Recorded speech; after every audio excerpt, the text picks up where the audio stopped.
Et salut à tous, aujourd'hui je vous retrouve pour une nouvelle vidéo dans un parc d'attractions et je vous retrouve pour une vidéo au PAL.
19h30, on voulait faire Yukon Quad en single rider. Le parc fermant à 19h, donc normalement c'est les attractions qui ferment à 19h. Enfin c'est ce que c'est écrit. Sauf que la queue est déjà fermée et la queue single rider aussi est fermée alors qu'il y a 2 personnes. Normalement, je pense qu'en une demi-heure, il y a plus de trains qui vont partir que de personnes en single rider. Voilà, bref. Du coup, un petit granité. Je vous ferai un petit point tout à l'heure sur cette journée.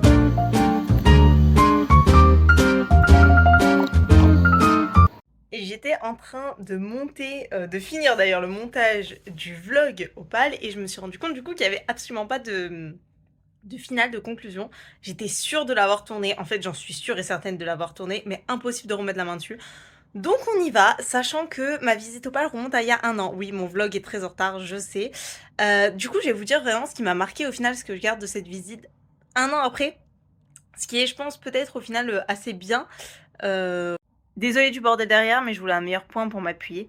Donc, cette visite Opale, alors ce que vous savez pas, ce qu'on vous a pas trop montré dans les vidéos, etc., c'est que ça s'est en fait assez mal passé. Bon, on passera le bordel pour rentrer dans le parc, donc on est arrivé avant l'ouverture. Franchement, il y avait des bouchons des kilomètres avant, en plus c'est perdu dans la campagne, donc enfin, tu savais que tous les gens qui étaient devant toi allaient Opale, et voilà.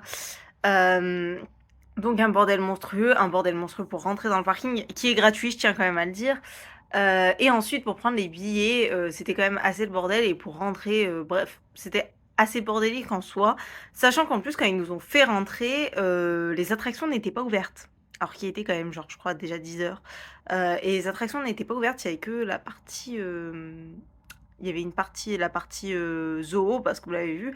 Du coup, c'est un parc à la fois d'attractions et de zoo, le PAL. Et donc, la partie zoo était ouverte. Moi, initialement, je comptais même pas faire le zoo. C'est pas pour ça qu'on allait, ça nous intéressait pas. On y allait un peu sur un coup de tête après le Futuroscope. Mais bref, voilà. Du coup, on décide d'aller au PAL. Moi, j'y étais allée il y a quelques années. J'avais un souvenir assez confus du parc, mais j'avais trouvé ça assez cool dans son ensemble. Et il y avait l'attraction Yukon Quad qui nous donnait super envie et qui est géniale, ça y a rien à dire. Le souci du parc, c'est son organisation, comme je vous le dis, déjà il y a le bordel dès l'entrée et les gens qui y vont. Alors, pour vous expliquer en fait ce qu'on a eu comme souci lors de cette journée, c'est que déjà il y avait des temps d'attente de dingue de partout. Le parc n'était pas du tout prêt à recevoir autant de monde, clairement, hein. Donc c'est-à-dire qu'il n'y a pas de... Ils n'ont pas de palier, vous savez, comme Disney ou quoi, pour dire combien de personnes peuvent rentrer. Et il y avait clairement beaucoup trop de monde pour ce qu'il y avait, sachant qu'en plus, ils partaient du principe que vu comme on était au mois de septembre, ils partaient du principe qu'il y aurait moins de monde. Donc il y avait plein d'endroits, genre où tu peux acheter à manger, etc.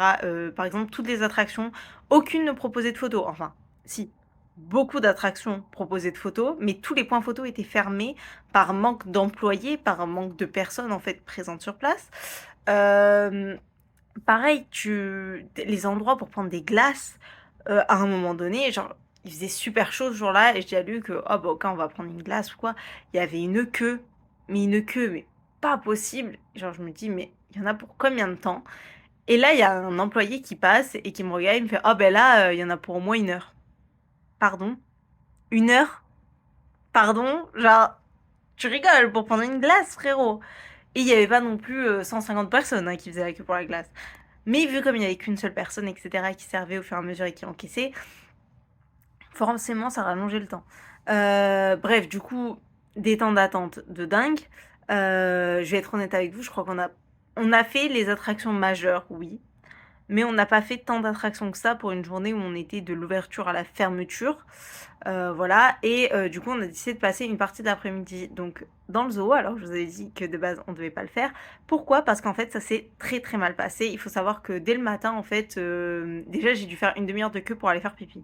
Déjà, voilà. Et en gros, une petite passe et dégage la grand-mère qui est devant moi. Mais quand je vous dis la dégage, c'est que la mamie, j'ai dû la rattraper pour pas qu'elle tombe par terre.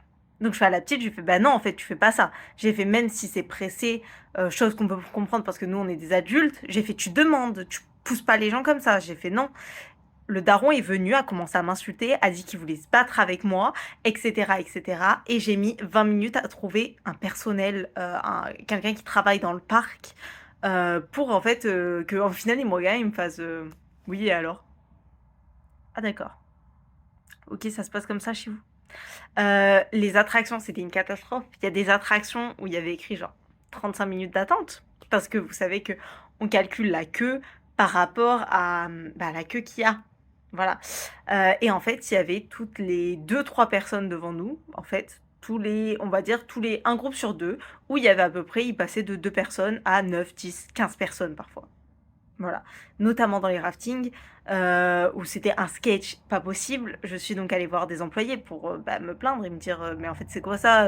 Genre, en plus, ils sont devant vos yeux, ne les laissez pas passer. Oh, à un moment donné, on est resté 20 minutes sans bouger du même endroit parce qu'il y avait des gens qui passaient la barrière devant nous pour rejoindre leur famille. Et du coup, je dis ça et tout, et les employés, c'était là en mode: «Oh ben non, ben ils peuvent bien rejoindre leur famille». Ben non, en fait, nous on est 2, on va pas faire, on va pas attendre beaucoup plus de temps, sachant que bon, il y avait une gestion catastrophique dans beaucoup d'attractions où, bah, comme je vous ai dit, c'est des familles, parfois de 8 de 10 parfois de 12 13, donc qui voulaient être côte à côte et cetera, et ils laissaient parfois en fait, ils attendaient d'essayer de trouver des personnes à 2 3 4. Sauf qu'ils en trouvaient pas toujours. Du coup, bah, par exemple, pour les bouées, à un moment donné, nous, on leur explique, donc pour le rafting, le mec, il fait: «Oui, on voudrait 4 personnes», parce que du coup, il restait 4 places dans la bouée. Et moi, je dis: «Beh, il y a pas 4 personnes devant nous, il y avait pas 4 personnes». Je fais: «On est 2». Il y avait ni devant ni derrière nous, il y avait 4 personnes. Genre, je fais: «On est 2», et il nous fait: «Ah ben non, je veux 4 personnes». Il attend encore 2 minutes, et puis au bout d'un moment, genre, je fais: «Est-ce qu'il y a un deuxième groupe de 2?» Et genre, j'arrive à trouver 2 3 personnes derrière nous, un deuxième groupe de 2, et je leur dis: «Ben rejoignez-nous». J'ai fait: «Ah ben regardez, on est 4 personnes». Et du coup, là, il nous a fait passer parce que pour remplir sa bouée, et du coup, c'était une catastrophe, ça n'avançait pas parce qu'il trouvait pas forcément des groupes de 4 et il voulait pas accepter des groupes en dessous. Un sketch, il y en avait certains qui te poussaient pour, aller jusqu'à l'entrée de l'attraction, et les opérateurs le savaient et personne ne disait rien, et j'ai trouvé ça hallucinant. C'est le genre de truc que je ne supporte pas, ce manque de respect, sachant que c'était vraiment un sketch, c'est-à-dire qu'à un moment donné, le chemin était bloqué, on pouvait pas passer par un chemin parce qu'il y a une famille qui s'était installée avec une table de camping et qui coupait son saucisson sur la table, genre, et qui mangeait comme ça au milieu du chemin. Genre, c'est normal. Voilà. Et personne leur disait rien, et c'était un truc de fou. Et du coup, moi, j'ai été assez, choquée, déçue des attractions en soi parce qu'il y en a aucune qui vaut le détour à part, Yukon Quad qui est cool, mais on a fait les raftings du coup, que ce soit les raftings, les bûches, on a fait du coup un temps d'attente de dingue. Les raftings, je crois on a attendu 1 h 45, hein, ou 2 heures alors qu'il y avait 40 minutes d'affiché ou 35 minutes d'affiché. Pour au final ne même pas être mouillé en fait dans l'attraction, c'est pas une attraction qui mouille. Vous voyez les raftings à Astérix, tu fais cette attraction, tu ressors de là, t'es trempé. Les raftings à Europa Park, t'es quand même bien mouillé quand tu ressors de là. Là, t'étais sec en fait. Tu le faisais pas, c'était pareil. Et du coup, bon, ça enlève un peu son quota, voilà, quand tu fais ça à l'été. Et ensuite, j'avoue que j'étais assez étonnée. Il y avait très peu d'eau dans les endroits où il y a les animaux. Chose qui fait que j'ai pas voulu forcément, que initialement je voulais pas forcément faire le zoo parce que je suis pas forcément fan, et quelque chose qui m'a dérangé de fou et qu'il y avait pas il y a quelques années, c'est qu'avec l'apparition de Yukon Quad, de nouvelles attractions, en fait, ils ont «empiété» entre guillemets sur le terrain des animaux pour, plus près des animaux pour, faire des attractions. Et en fait, il y a certains endroits quand on est avec les animaux, oui, tu absolument pas, le bruit du parc. Il y a d'autres endroits, franchement, tu les gens hurler à longueur de journée. Beh, je vous ai filmé la scène, quand je vous filme, Yukon Quad, donc vous entendez pas parce que j'ai coupé le son, mais les gens hurlent dans l'attraction, et je suis, au niveau de l'enclos des loups. Donc ça veut dire que les pauvres loups entendent ça toute la journée. Voilà, et il y avait d'autres animaux et j'ai fait: «Mais c'est insupportable en fait, c'est quoi ça?» genre, enfin, je trouvais vraiment que c'était pas bien du tout et j'étais assez étonnée parce que j'avais pas ce souvenir-là du PAL. Voilà, mais sinon c'est un parc vraiment, je vais être honnête avec vous, c'est un parc, que ouais, non, on refera pas, clairement pas, ou sinon trouver un moment où il y a vraiment personne dans le parc, où ça peut être intéressant à ce moment-là. Mais là non, si je devrais rapprocher d'un gros parc, parce que je pense que beaucoup n'ont pas fait, le PAL, niveau gestion, niveau le sentiment qui en ressort, je dirais Port Aventura parce que, voilà, vous connaissez la gestion catastrophique des Espagnols à Port Aventura, les gens qui te poussent, qui te doublent dans la queue comme si c'était normal. Voilà, c'est quelque chose que vraiment je ne peux pas supporter et d'ailleurs ça me fait super rire parce que, sur un de mes derniers TikTok, j'expliquais qu'au parc Astérix il y avait ça, mais quand même en moins que le PAL, hein. Et que du coup, ça m'énervait parce qu'à Disney, il y avait pratiquement jamais ça. Il y a beaucoup de gens qui me disent, ouais, à Disney, il y a tout le temps ça, etc. Mais nous, on l'a jamais eu. Et c'est pour ça d'ailleurs que mon copain, du coup, le PAL était son troisième parc d'attractions parce qu'on a fait Disney, Futuroscope, puis le PAL. Et pour lui, il a été incroyablement choqué. De toute manière, maintenant encore, alors qu'on a fait entre-temps, du coup, le parc Astérix, Roulantica et Europa Park, il me dit, j'ai jamais vu ça, en fait, de ma vie, le manque de respect des gens, etc. Il fait, j'ai jamais vu autant. Il fait, le seul parc où on le retrouve, entre guillemets, parfois, c'est au parc Astérix. Fait, mais Opal, j'ai jamais vu ça de ma vie. Fait, j'ai jamais vu ça de ma vie. Il y a des gens qui se battaient. Et à un moment donné, il y a un mec qui a foutu une tarte à un autre dans l'allée. Mais il y avait des employés autour. Enfin, il y avait pas forcément d'ailleurs d'employés, mais il y avait, c'était pas très loin d'une attraction. Donc voilà, mais il y avait personne qui réagissait. C'était un truc de dingue. C'était genre comme si c'était normal. Et tu te dis vraiment, ah ouais, voilà quoi. Et il y en a certains qui te sortaient des, ouais, mais j'ai payé mon entrée, je ne sais quoi, patati patata. À un moment donné, Luc a dit à quelqu'un, je sais plus si c'était un. Je sais plus du coup maintenant, vu comme c'est passé depuis longtemps, mais je sais plus si c'était un employé ou un client. Je crois que c'était un client. Enfin, quelqu'un qui était là, un visiteur, quoi. Luc lui fait, non, mais franchement, c'est un truc de fou, le manque de respect qu'on voit ici. On le voit jamais à Disney. Et le mec nous a répondu, eh ben les riches, vous avez qu'à retourner là-bas, hein. Donc, Luc lui a répondu un truc du genre, tu donnes l'image de notre classe sociale. Donc, notre, il voulait dire la classe moyenne très basse, classe populaire, quoi.